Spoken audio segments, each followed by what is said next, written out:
안전소비대차 공증을 전문적으로 하고 있는 이상석 변호사입니다. 자녀의 결혼 주택 자금을 지원해 주면서도 증여세 세금 폭탄을 피하려면 어떻게 해야 하나요?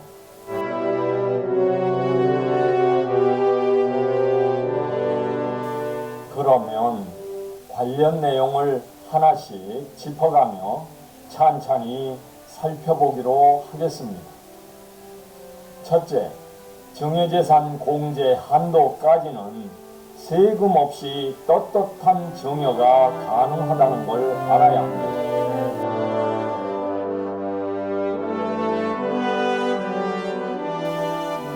배우자 간에는 6억 원, 성년인 자녀의 경우에는 10년간 합산하여 직계 존속으로부터 받은 5천만 원까지의 증여에 대하여는 증여세가 과세되지 않습니다. 물론 미성년 자녀는 2천만 원까지지요. 또한 10년 합산하여 기타 친족, 즉 장인, 장모와 사위, 시부모와 며느리 등 4촌 이내의 인척이나 6촌 이내의 혈족, 예컨대 고모, 이모, 삼촌, 외삼촌과 조카 사이 등 이런 혈족으로부터는 1,000만 원까지 증여를 받아도 증여세가 과세되지 않습니다. 그렇게 보자면 편법 증여냐 아니냐가 문제됐을 때 당장 6천만 원까지는 증여세 부과 대상에서 제외시킬 수 있는 셈이지요. 그런데 이 증여 공제 금액이 너무 적다 해서 현재 1억 원으로 상향 발의 중인데요. 요즘처럼 집값이 폭등한 세상에 사실 10년에 1억 원은 너무 실효성이 없어 보이지요. 내로남불식으로 그러지 말고 세대 간 자본 이전을 통한 경제 활성화가 가능하게끔 아예 통 크게 현실화하는 게 낫지 않나 하는 의견들도 많더라고요. 둘째, 증여는 증여로 돼 증여세 비과세 대상이라는 게 있습니다.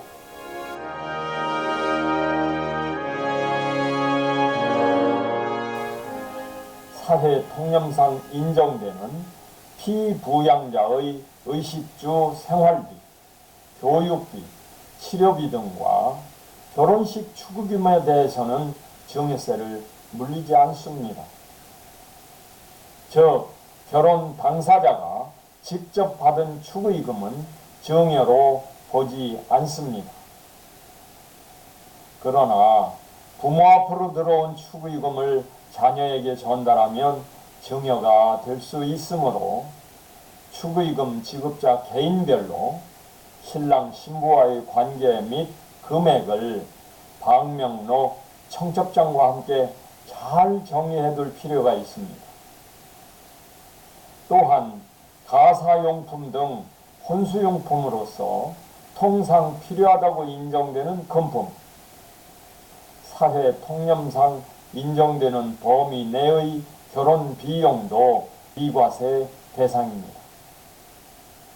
여기에서 중요한 것은 사회 통념상 인정되는 이라는 문구입니다.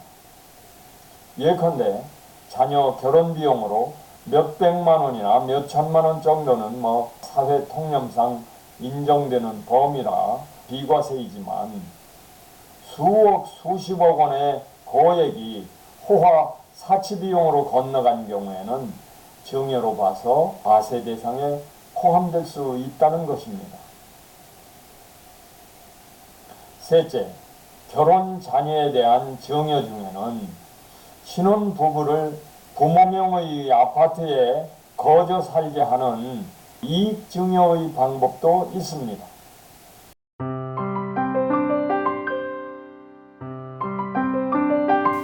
부모 소유의 아파트에 자녀가 무상으로 거주하는 경우에는 세법상 부동산 무상 사용으로 인한 이익의 증여에 해당됩니다. 그러나 주택 무상사용 이익이 5년간 합산 1억 원 미만, 월 한 160만 원 정도인 경우에만 증여재산가액에서 제외되므로 이익의 증여가 1억 원 이상이 되지 않도록 주의해야 합니다. 통상 5년치를 미리 과세한다고 하는데 주택 시가의 2%를 1년간 무상사용에 대한 이익으로 보므로 보통 주택 시가가 10억 원 미만인 경우에는 5년간 합산 1억 원 미만으로 증여세에 해당되지 않는다고 합니다. 넷째, 결혼 자녀가 주택자금을 대출받도록 부모 재산을 담보로 제공해주는 방법도 있습니다.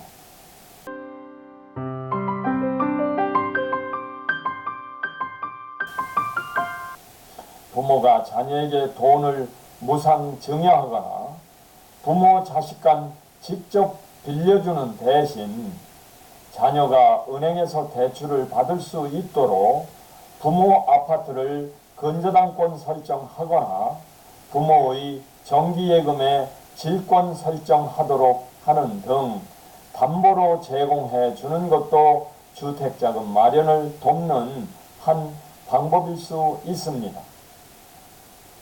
이럴 경우 대출은 부모가 아닌 은행이 돈을 빌려주는 것이어서 부모의 증여로 보기 어렵습니다. 다만 이때 부모로부터 무상으로 담보를 제공받은 대가에 대해 무상 담보 제공 증여 이익에 대한 세금은 내야 하는데 담보금액에 대한 법정 이자율 연 4.6%와 은행 대출 이자율 연 몇 %의 그 차이를 증여 이익으로 보고 그에 대한 증여세를 부과하게 되는 것입니다. 따라서 은행 담보대출 이율이 법정 이율 연 4.6%보다 높거나 증여이익이 연 1,000만 원 미만이면 증여세를 부과받지 않습니다. 다섯째, 부모가 자녀에게 주택자금을 지원해 주더라도 거저 증여해 준 게 아니라 꿔줬다고 하면 증여가 아닙니다.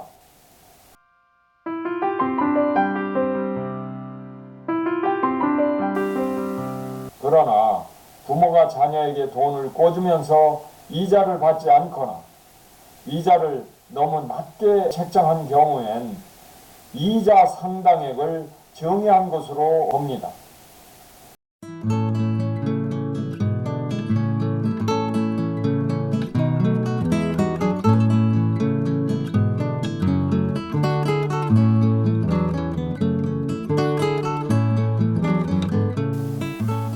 다만 2억 원 정도까지만 꿔주면 무이자로 대여해도 증여세를 면할 수 있습니다.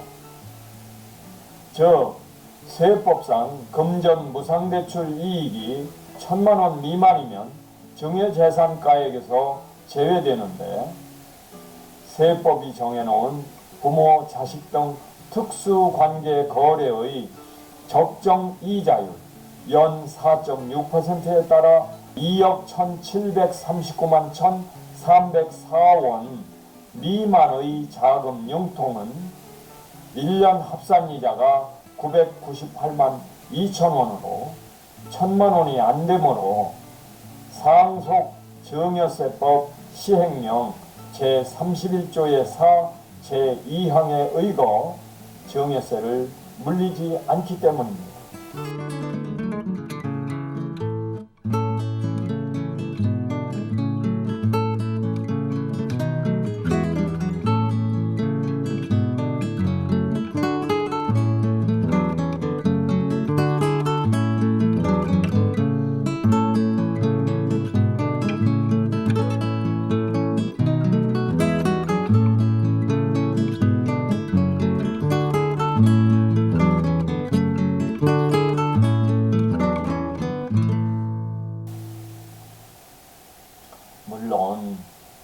진짜로 꿔준 거냐 가짜로 꿔준 척한 거냐가 문제됐을 때 공증실에서 공증받은 서류가 있고 매월 도액이라도 실제로 송금하여 원금을 상환한 실적이 있어야 진정한 대여금임을 인정해 줍니다. 다섯째, 예컨대 10억 원, 5억 원 등 2억 원 이상의 거액을 아파트 매수 자금이나 전세 자금으로 지원해주는 경우에는 무상증여가 아니라 진짜 연 4.6%의 이자부 금전 차용이라는 증빙으로 반드시 공증사무소에서 금전 소비대차 계약 공증을 받아둬야 합니다.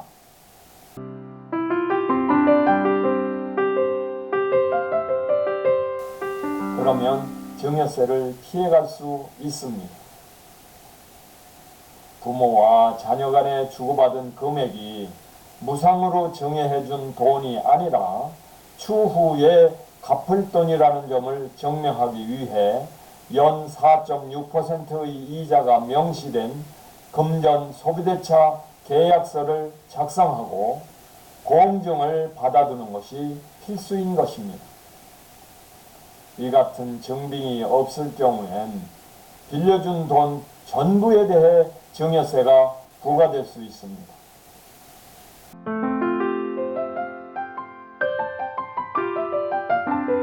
여섯째, 부모 자녀 사이에 너무 거액을 한꺼번에 꿔줌으로써 오해를 받고 싶지 않다면 일부 금액은 신혼주택을 담보로 대출을 받아 목돈 마련의 부담부 분산효과를 얻음과 동시에 나머지 아파트 구입자금도 신혼부부가 양가 부모로부터 각각 절반씩 대여받고 아파트 소유 명의를 신혼부부 공동명의로 등기하는 것도 아주 지혜로운 방법일 것입니다.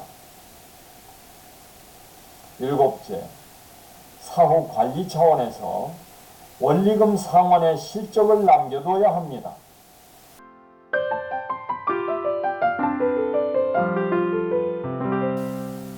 예를 들어 부모가 자녀에게 10억 원을 빌려줬다면 무상대여 가능액 2억 1,739만 1,304원을 넘는 초과분 7억 8,260만 8,696원에 대해서는 연 4.6%의 이자를 연 3,600만원, 월 300만원씩 상환한 송금 실적을 남겨두면 아주 좋습니다. 물론 월지급식이 아닌 10년 만기 원리금 일시상환으로 해도 되겠지만 어떤 의미에서는 장성하여 출가한 자녀 부부가 도움 주신 부모님께 효도 헌금하는 의미에서 매월 300만원씩 붙여드리는 것도 바람직한 일일 것입니다. 다만 이때 자녀가 이제 차용인이죠. 이자 지급 채무자. 이 자녀는 부모님에게 지급하는 매월 이자에서 27.5% 세율로 원천 징수해서 매월 다음 달 10일까지 이자 소득세를 신고 납부해야 하는 부담이 있습니다. 예를 들어 매달 300만원씩 이자를 지급해야 한다면 82만 5천원은 세금으로 떼어 관할 세무서에 신고 납부하고 나머지 217만 5천원만 부모님께 지급하는 식입니다. 부모님이 돈 꿔주고 받는 이자는 비영업대금의 이익이기 때문입니다.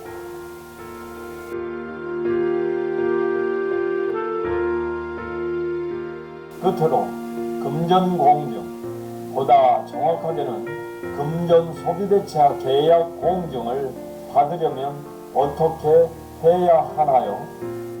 금전소비대차계약 공정증서는 법에 정해놓은 서류 양식이 공증인사무소에 비치되어 있습니다. 따라서 당사자들은 신분증과 막도장만 가지고 공증인사무소에 가서 원금과 이자, 지급기일 등을 구두로 말하기만 하면 다 알아서 증서를 작성해 줍니다.